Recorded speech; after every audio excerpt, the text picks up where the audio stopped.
how to prevent blood pressure related problems. Today we are talking about, we are in the midst of summer. Summer, water is health. Is it true? And how to address that? We have got two experts today with us. We have Dr. Sanghamitra Chakroborty. She is our head of nutrition and dietitian. She has been with us for the last 12 years. We are very proud of her. She has treated thousands and thousands of patients who have come to us and treated them successfully, guided them for weight losing, for right diet. So today she'll be talking about why water is important to us. Along with her, I have Dr. Rohit Rungta, who is a physician and nephrologist. He'll talk about the role of water in various diseases, especially in kidney, heart, and liver, what role water plays, and how to be cautious. So with this, we start with Dr. Sanghamitra Chakroborty to talk about water is health. Sanghamitra, over to you. Thank you, sir, for your kind words. Namaste. Very good evening to all of you. Today, we are going to talk about a very basic thing in our daily lives, water. We all drink water, but we all sometimes neglect drinking water. As you are all aware, summers in India can be particularly merciless. It is not pleasant to have summertime. So we are very busy getting ready for summer. We are installing ACs in our household. We are buying clothes suitable for summer. Women are buying sunscreens, but we also tend to overlook our health during these times. And because we do not pay attention to a very basic aspect of health, that is proper hydration, which is very, very important in summer. And as health professionals, we have seen many people succumbing to ailments which are related to dehydration simply because they have not been taking adequate water. So why is water so important? Why do we call it a part of, integral part of our health? It is actually a savior in our lives. So in order to discuss the importance of water, how much water we should actually be having, and in what form we can incorporate water in our lives. Because people sometimes, they do not drink water, saying it's so boring to have plain water. So we can also make water intake interesting. There are many ways in which we can incorporate water into our diet. So in order to discuss this, I have with you a small presentation, which I would like to share.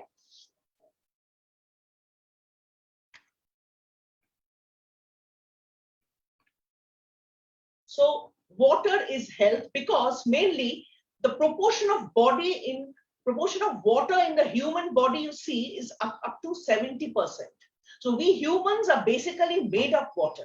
If a human body is deprived of water, what remains is plain minerals and ash. So every organ in our human system, you find, has a lot of water in it. Our brain has water, blood, of course, has water, heart, even our bones have water. So without water, the human system cannot function because each and every organ is made of water and each and every organ is dependent on water. The percentage of body water you'll find in human beings, it is differing. An infant has a higher percentage of body water. Up to 70% of the body has got water in infants. As we grow older, it comes up to about 60%. And then gradually, as we get older, it comes down to 50%. Usually elderly people, they have less water in their system. It goes down to 50%. But you see, it never goes down below 50. So essentially, we are made of water. So we see that in summer, we get some dehydration symptoms. We all know that we feel thirsty. People understand that thirst is a symptom of dehydration. A person can have a dry mouth. So we feel that let us have something cold, let us take something liquid. We understand that. But there are other symptoms which people do not understand. Like your heartbeat can become very rapid. You can actually have palpitations without realizing that it's probably due to dehydration. You might rush the doctor thinking, I've got a heart problem. Am I having a heart attack? But it's nothing of the sort. It's simply dehydration.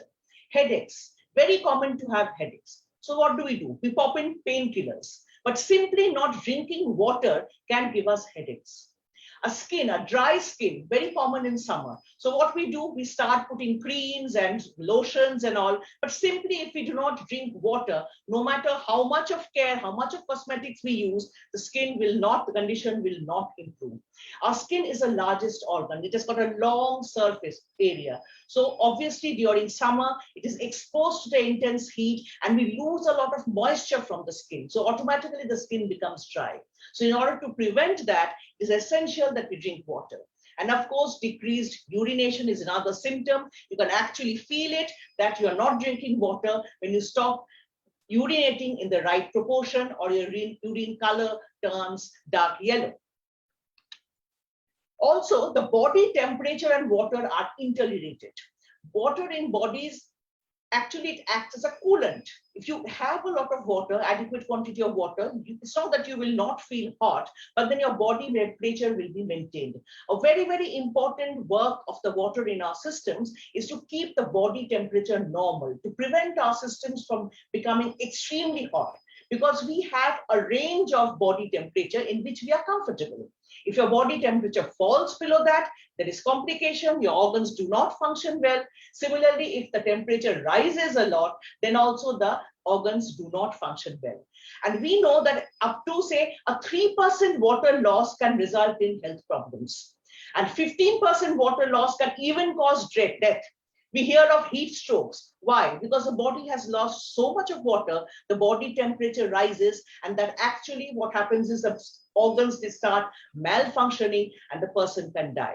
So it's very important to maintain this optimum range of body temperature. And in summer, water is very, very important because, as I mentioned, the surface area of the skin, we have a large surface area from which we keep losing water.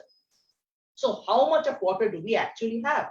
The doctors have made certain recommendations. Usually infants, they can do with say 0.5 to 0.7 liters of water every day. As the child grows older, the water consumption naturally has to increase. 1 to 3-year-old will probably require 1.3, or in very severe hot conditions, maybe up to 1.5. So as the child grows, say 4 to 8 years will be a little more. When the child reaches about 10 years old, then we see that about 2.4 to 2.5 liters are essential. So as we grow older, we find that the water consumption increases, requirement increases. And when we are adults, we usually require anywhere between 2.5 to 3 liters of water per day. By talking about water, I essentially mean water along with other fluids. Now, what fluids, I will talk about it later. Basically, the hydration should be proper. And pregnant and lactating women, they need more water in their systems, from 3 to about 3.5 or 3.8 liters per day. Obviously, if you're living in a very dry and humid climate, you will require more. And in areas where there is dry heat, you require even more, because actually the problem there is that you don't sweat. So you don't realize that you're losing water, when in reality, a lot of it is actually lost. So now I come to a bit of nutrition.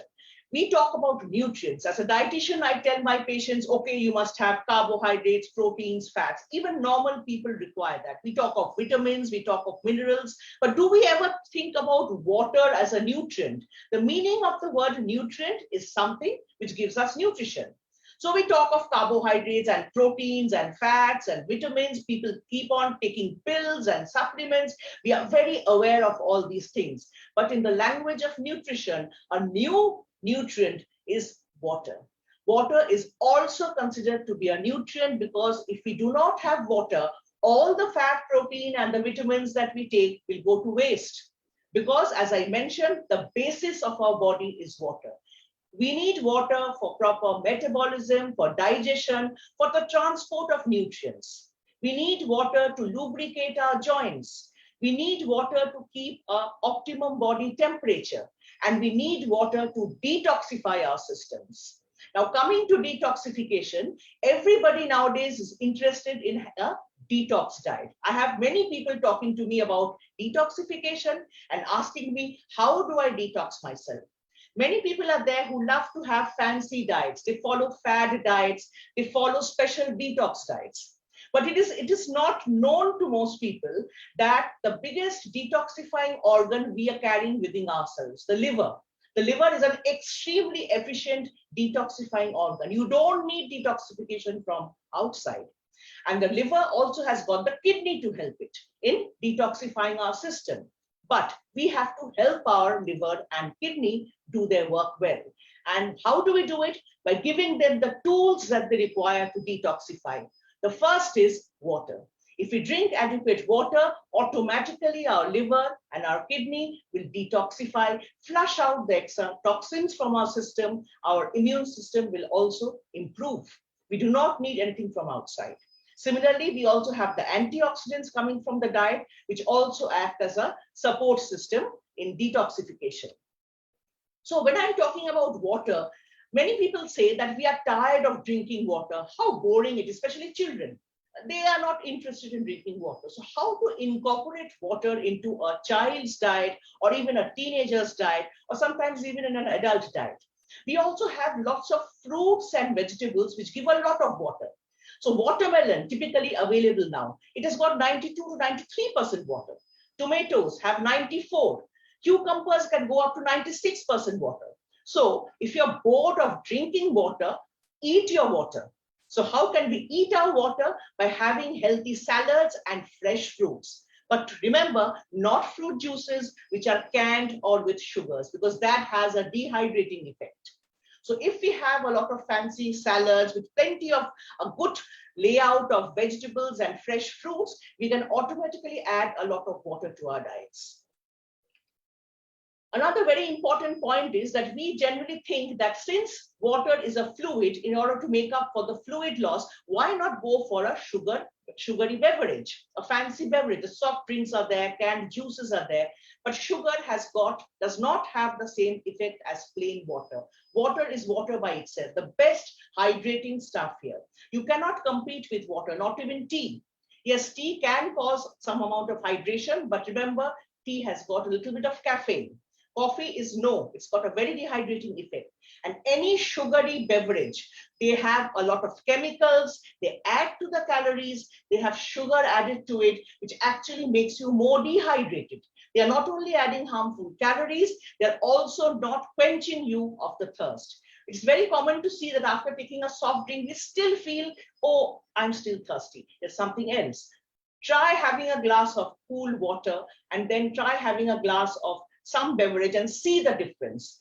Water does wonders. Yes, we can have other ways of taking water, like if we make plain shikanji, very light charge or shikanji, we can have nimbu pani, we can add a little bit of herbs or mint leaves to the water to make it tasty. So sattu pani during summer, nariyal pani, the coconut water, the tender green coconut water, or light teas without sugar, they can also be used if a person is bored having plain water, but definitely not sugar added drinks. Now, a big problem is staying hydrated at work. It's very easy to drink water at home. Yes, I'm conscious I must drink water. I have all the time in the world, or even otherwise, I can fix it in my own way. But it becomes difficult when we are working. People who work outside in the heat, they are at a greater risk because they're constantly exposed to the sun. So they have a very, very severe risk of having dehydration, people who work outside. But we, those of us who are there in an AC environment, we often make the mistake that we don't need water because we don't feel so thirsty, because it's an AC environment. But that is a very big mistake that we make. So we also need hydration. So to do that, what we have to do, we have to keep in mind a track of how much of water we are taking. We can have a bottle by our side that, okay, half liter, 1 liter, 1.5 liter. This is the amount I will consume throughout the day. While in between meetings or in between some schedules, we can always drink some water. If you are bored having plain water, we can add something to some nimbu to the water. We can add some nimbu water. We can have some light tea. We can have some fresh juice without sugar.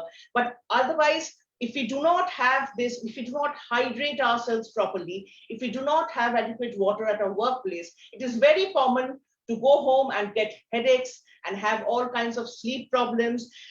We come across patients coming and telling us, people coming and telling us that we are absolutely fagged out when we go home.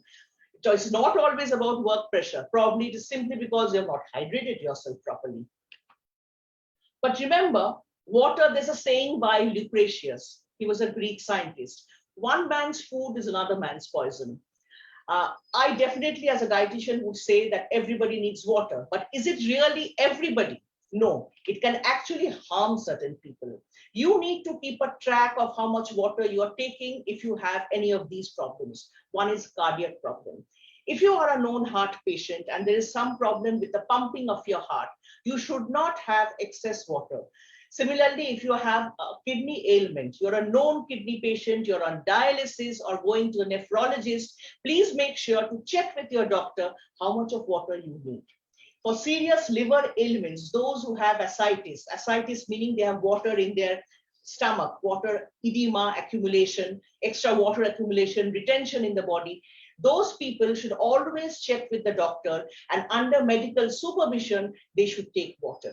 And this also includes the other fluids like tea or juice or nimbu pani, whatever else they are, milk, whatever else they are having, because these are some of the ailments where an overload of fluid can be very, very detrimental. So in short, if we drink more water, our skin will thank us. Our skin will be hydrated. We will have a healthy skin. Our hair will thank us. If you do not drink water well, your hair can also become dry. We spend so much of money each year on cosmetics and on hair therapy and skin therapy. But a simple thing like water can work wonders. Our minds will be happy and our bodies will thank us that we have actually kept a good supervision and we have really taken care of our bodies. So with this, I end my talk and I'm open to any questions. Thank you. Thank you, Sanghamitra. You all will agree that she has done a great job of explaining requirement by the body of the water. Sanghamitra, since I got hold of a nutritionist, as a senior nutritionist and dietitian like you, I have a few very basic questions. Yes, sir. Now, which is a good water? The water, like a lot of fads are these days that our body is acidic, so we should have a basic water. So they say that if you put some mint leaves and use, then it becomes a basic, which is good for health. What are your opinions about it? So actually, we do not have adequate scientific evidence as yet. So what we say, drink water which is properly hygiene, the source is hygienic. And unless the person really has some acid-base imbalance, in that case, we have to resort to medical supervision. It really doesn't matter if you take a basic water or a plain water. Plain water is good enough, provided it is obtained from hygienic sources. But nowadays, a lot of people, a lot of high funda nutritionists advise that use basic water, and the bicarbonate mixed water treats the cancer also and all that. So you mean to say those are just fad? There's no scientific evidence. We do not have adequate scientific data as yet. Maybe one or two studies have shown somewhere, but I cannot say with conviction that yes, it is true. So I don't think people should go by that. They should follow their basic practices, and there is no magic cure that way. So as long as a person is drinking healthy water, it is fine. So I wouldn't recommend it personally. They also say, Sanghamitra, that the water which you get from after, we all do that osmotic water nowadays, no? Yes, that reverse osmosis, RO water. Yes. They say RO water does not have enough natural nutrient in it. So if you have a natural water which is not really of RO is better. So what is your take on that? Actually, there's a lot of controversy. See, RO water is very clean. It is devoid of the microbes. That's what they claim. But yes, some minerals are lost. But if we have water, say from the deep tube well, that's what we've had when we were young, that has the minerals added to it. But then we are not sure whether the hygiene is being maintained or not. So I would always say it's not contraindicated to have RO water, but if we are having RO water, nowadays we all use filters, we have to make sure that we take the antioxidants and minerals from other sources.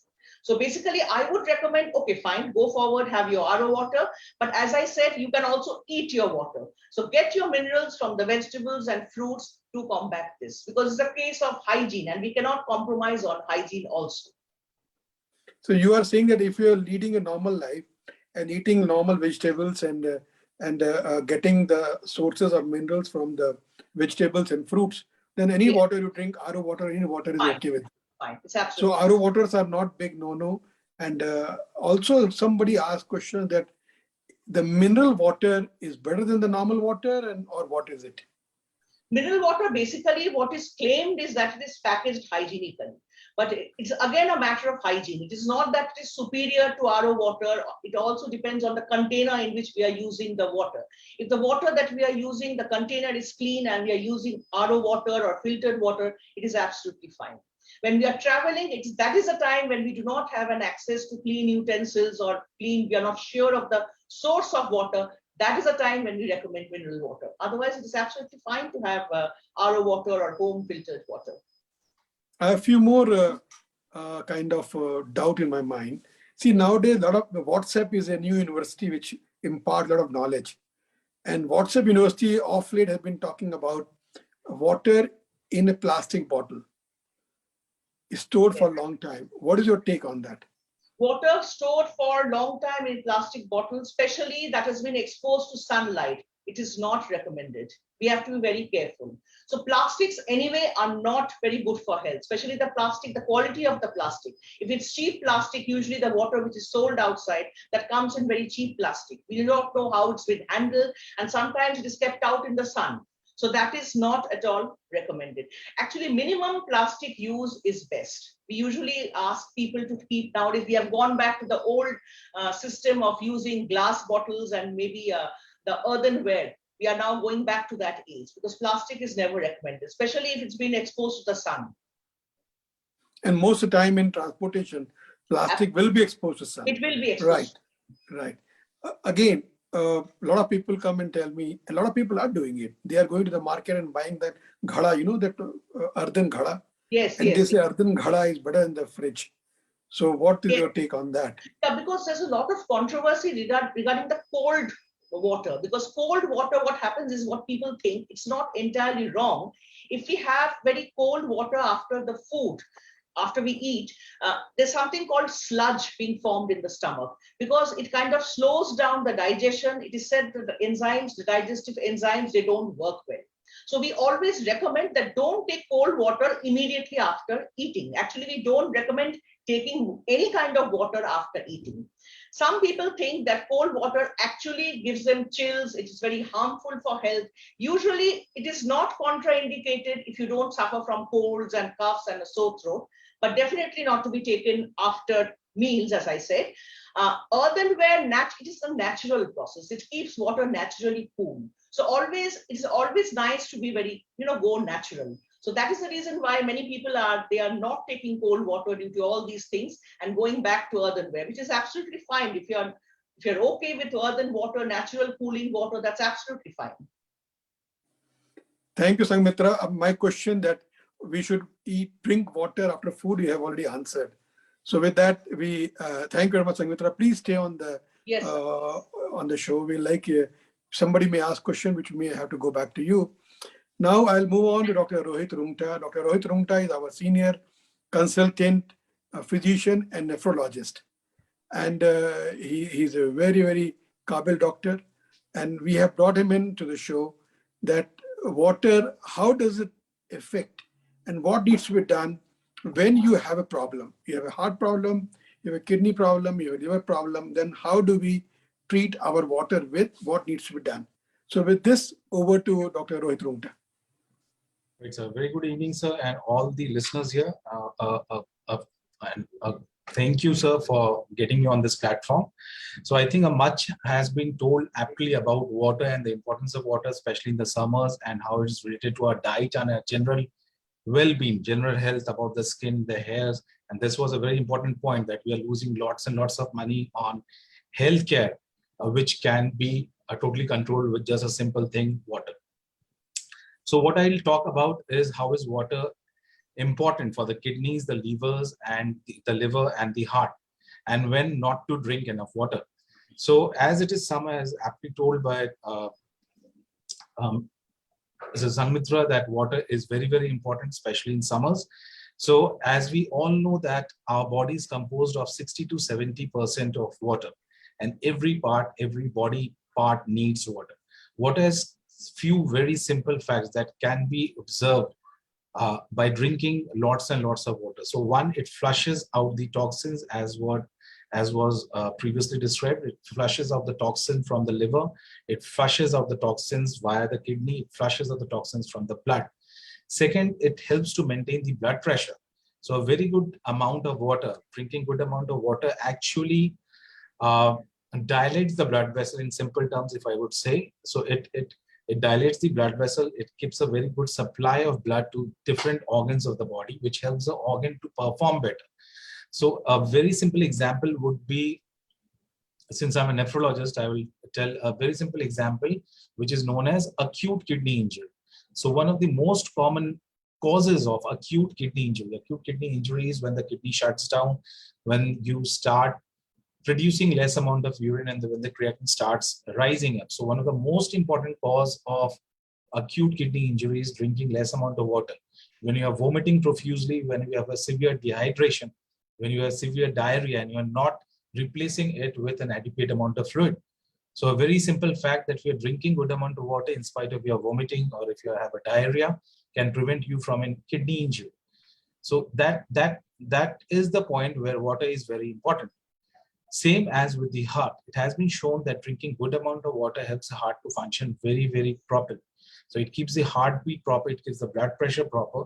There has been instances where patients have died because of cardiac arrest, cardiogenic shock because of not drinking good amount of water. Patients have landed up in dialysis because of not drinking good amount of water. So I have a few simple tips to make sure that you are drinking good amount of water and to keep your kidneys healthy. So point one is 8 is great, but not set in stone. So we usually hear that 8 glasses of water per day is sufficient for everybody. So this is not a rule of thumb. So everybody's body, everybody's physical body, physical well-being is different. So 8 is not the rule. You can have as much as water as possible if you are healthy. With few exceptions, like if you're having a kidney problem, if you have a heart problem, if you have a liver problem, and in that cases, you need to consult your physician, you need to consult your nephrologist, your hepatologist or cardiologist to actually know how much water is good for you. One of the general recommendation by the Institute of Medicine is they have estimated that, as ma'am just told earlier, that men needs around 3 liters of fluid intake per day. I'm not talking about water. And woman needs around 2.2 liters of fluid intake per day. So second is less is more if you have kidney failure. So drinking less amount of water is usually recommended if you have a kidney failure. If you are bloated up, if you have a volume overload, if you have a cardiac problem, if you have a cardiac failure, heart failure, then the general recommendation is to keep yourself dry by taking less amount of water, which is actually beneficial for you in these circumstances. More so in case of liver failure. So if you have cardiac failure, if you have heart failure, if you have liver failure and kidney failures, it is recommended to limit the water intake in consultation with your physician.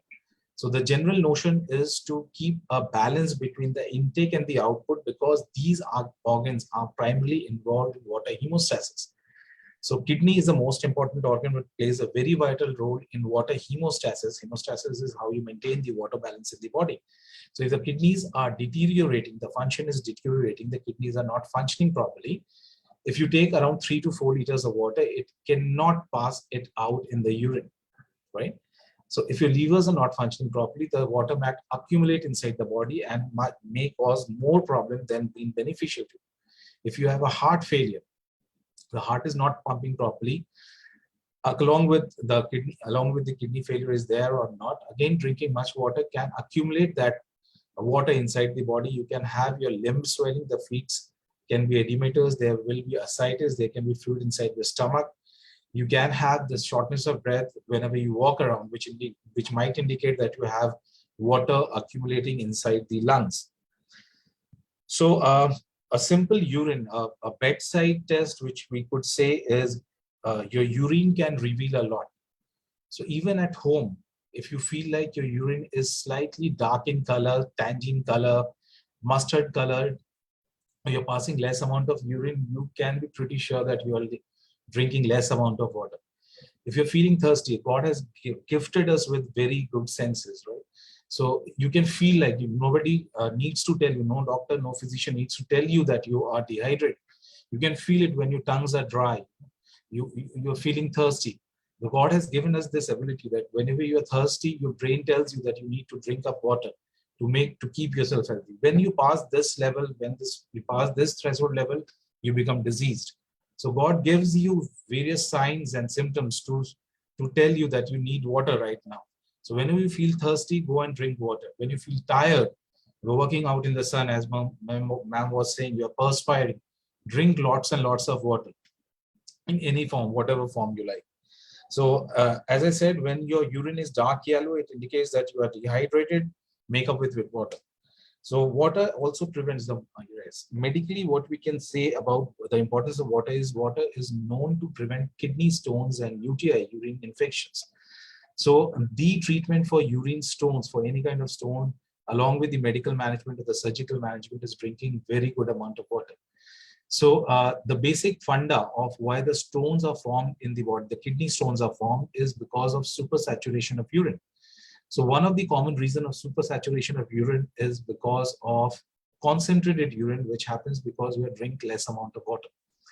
So once this level is raised, the stones particles starts forming inside the urine, and the stone eventually becomes larger. So one of the important treatment for prevention of stone is drinking enough water, around 2.8 to 3 liters of water per day. The general recommendation is usually 40 ml per kg per day is the general recommendation for everybody. So based on the body weight, we can predict what amount of water is best for you. The second instance medically where a simple drinking water can have preventive effect is urine infection. This is more commonly seen in females because of various anatomical features, more commonly seen in older age group, and also more commonly seen in young females. This urine infection, and most of the times it can be prevented by drinking good amount of water again, along with the medications. The urine infection is already there. Right. So water-wise, we should be healthy. We should be fine. We should have good amount of water. Medically, if you ask me, I'll say 40 ml per kg per day for all age groups. So get your body weight tested, and you can drink that amount of water without any side effects, provided you are not having any kidney problem, heart problem, or liver problem. So I would particularly say this for my dialysis patients.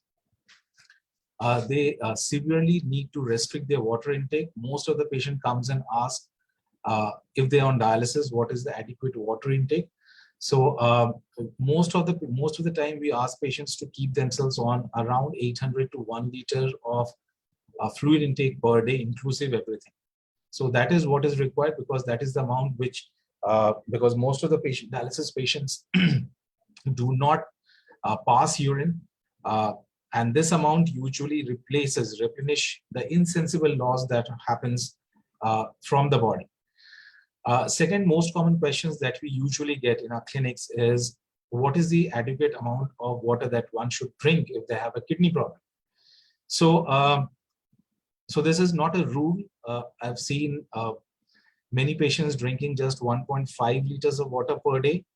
So this is not a rule of thumb. This is a misconception. I would say that everybody with a kidney problem should drink 1.5 liters. No. So it again depends upon the urine output. If you're not pre-dialysis stage, or if you're not on dialysis, it depends upon the urine output. So any adequate, because there is a simple fact that if you are having a kidney problem, we all think that one should be having a very less amount of urine if you're having a kidney problem. On the contrary, there are cases, there are causes where even with advanced renal failure, you can have a very good urine output. So these are the cases in which the creatinine can actually increase if you drink less amount of water. We have patients, because there are various causes like, interstitial nephritis is one of the causes where the patient passes a very good amount of urine, around 2.5 to 3 liters, in spite of creatinine being 5, 6 kind of thing. So we restrict these patients to 1.5 liters or 1 liter of intake. They will be severely dehydrated. They will have metabolic parameters dearranged, they will have dyselectrolytemia. So you have to assess the patient, you have to assess yourself, how much urine you are passing, how much urine you are producing, and that will tell you what amount of water you actually need, even if you are a kidney patient. However, this does not hold true for dialysis patients, as I said. So dialysis patients should restrict their intake, but it is not true for pre-dialysis patients or patients with mild to moderate renal dysfunction. I think I'll end here, sir. If you have any questions to attend. Thank you, Dr. Rohit Rungta. I mean, you all will agree that Dr. Rohit Rungta has very cleverly presented the role of water and in different diseases. He has said that the water needs to be restricted in cardiac cases, cardiac failures, in liver failure and kidney failure, but he also differentiated that all cases need not be decreased. Somewhere you need to maintain the normal water, or somewhere, even though patient is having kidney disease, the water level has to be maintained. But most of it has to be prevented, and the supply, the intake must be reduced. So, doctor, before I proceed further, I have a question for Dr. Sanghamitra. Sanghamitra, you talked about water, adequate water. What about water overdose in normal adult? Somebody who is normal. Sanghamitra, you have to put yourself on, unmute yourself. Yeah, you are unmuted. Yeah. Usually we do not get this if the person is working out in the sun and if he's drinking a lot of water, he's automatically losing it. So we do not have overload. The overload thing comes in once a person is aged, then there is a problem. If he has any medical problem, in that case, we tell them that it has to be under medical supervision. But as such, like I showed the slide, that nothing in excess is very good. So people who come and they are very, very enthusiastic, they are overhydrated, 4 or 5 liters of water, we do not ask them to go that far, because that can lead to some dilutional problem as well. So usually the range we prescribe, like 2.5 to 3 liter, maximum 3.5, as Dr. Rungta had said, 40 ml per kg body weight. So there is a mark which we put forth. But otherwise, over drinking will also not help essentially, especially if the patient is a little aged or he has some comorbidities. Doc, the question which I would like to ask you, that how does alcohol interfere in hydration status of ours? Right, sir. So prior to answering your question, I would just like to add a point to the previous question, which ma'am described well. So drinking loads of water can actually cause disbalance in the electrolytes also. So we get patients in emergency who are drinking lots and lots of water and they present with severe hyponatremia. Right? So the electrolyte imbalance which is seen is actually because of the amount of water that you are taking. Be it very high, it can also cause problem. Be it very, very low, it can also result in severe hypernatremia. So sodium levels can go very high or the sodium levels can go very low with a huge amount of water that you are drinking. So you should limit your water intake. It should not be very, very high. At the same time, it should not be very low. So it should keep a balance between these two. So coming to your question, sir, alcohol is a known diuretic. So diuretic, by diuretic, I mean it flushes it. It takes out the fluid from the body. It makes you dehydrated. And most of the time when you are taking alcohol intake, when you're getting your alcohol intake, most of the time you do not hydrate yourself. So at the time when you're consuming alcohol, you're just taking high fried foods, high carbohydrate foods, high fat food along with alcohol, which makes you more and more dehydrated. And you do not replenish it with adequate water intake. So this harms the kidney. Actually, this harms the kidney, this harms the liver, because you're not replacing it with water. Alcohol as such is detrimental for the kidney, for the liver, we all know. But along with it, because it causes severe dehydration and because it is not replaced properly, it can further damage the kidney. So what is good in summer? Chilled beer or chilled water? Water anytime. So beer is again a very good diuretic. So very diuretic. Yeah. Lots of calories as well. And lots of calories too. So not only you become dehydrated, you also gain calories. Calories. And somebody asked question, alkaline water, which has been answered by Dr. Sanghamitra, that there is no scientific evidence that alkaline water is good for your health. So you please drink normal water available to you. Doc, my last question to you is that you talked about that water excess can lead to hyponatremia, and water shortage can lead to hypernatremia, means overdose of sodium in the system, which increases the blood pressure. Now, my question is, in elderly, when they already have a dyslipidemia, when they have a low sodium potassium, then what is the water role? Right, sir. So most of the common cause of this dyselectrolytemia is related to water. It is not a disorder of your sodium and potassium. It is actually a disorder of your water intake. So most of the old age patients who presents with hyponatremia can be because of both low intake or high intake. So most of the old age patients who lands up in emergency with hyponatremia is because of reduced water intake, because of less accessibility to water. Most of the patients are either bedridden, they do not have a home help to help them out to get their water, they cannot move around. Somebody with a fracture is lying in the bed and there is nobody to help him out. So he cannot visit the kitchen, he cannot get hold himself of water, and that is the reason for his dehydration. So he's not taking amount of water. He can present with both hyponatremia and low sodium and high sodium as well. So most of the cases, there is water imbalance which causes electrolyte imbalance, sodium and potassium imbalance. It is not actually a disorder of sodium and potassium. It is a disorder of water actually. So what Dr. Rohit Rungta has said so beautifully. He said it's not the potassium or sodium which goes here and there. It is less water and more water which makes you, less water makes you high, sodium high, more water makes sodium low. So just manage your water, balance it. And also Dr. Sanghamitra has said 3 to 3.5 liter water is good enough for an adult male, and 3 liters or less than 2.5 liters, 2.5 to 3 liters are good for a woman.